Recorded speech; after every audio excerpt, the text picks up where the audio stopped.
माझ्या शेतकऱ्याचं मरण थांबलं पाहिजे, त्याची आत्महत्या थांबली पाहिजे, एवढंच कारण आहे.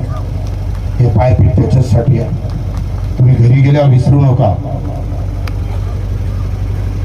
घरी गेल्यावर जर विसरले, हे खांद हे सगळं त्यांच्या ऐकलीशेला काही टाकून देत, बयाच माझं नाव घेऊ, कुणाचं काही सांगून एखाद्या जातीपातीचं भांडण लावून देईन आणि सगळी जमा झालेली ताकद एका क्षणात.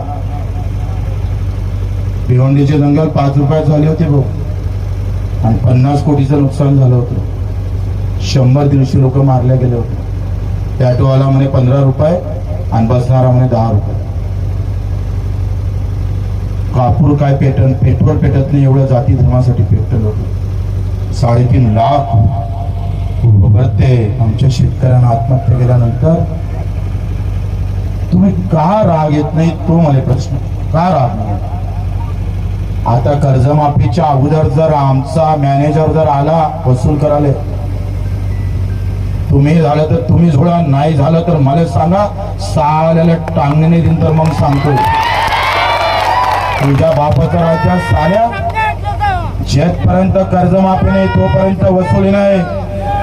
आणि वसुली जर करायला आलं तर आपसे जमता होगा तो होते ठीक, अगर नहीं होता है तो एक कॉल करो, बच्चे को कहीं से भी दौड़ के आएगा, ठोक डालेगा साले को. आम्ही ठरवलं काय, 350 गुन्हे दाखल आहे. तसं जेलातच राहावं लागणार आहे. मग अधिक 4-5 झाले तर काय मरतं का? काही फिकर नाही आम्हाला. म्हणून आम्ही फडणवीस साहेबांना सांगतोय, हलक्यात नका घेऊ शेतकऱ्याला. हलक्यात घ्या ना. तर आता तर आमची फक्त नागरटी सुरू आहे, नाही आमची वखरण सुरू आहे. नागरटी लागल ना 3 इंच जातो जमिनीत अंदर.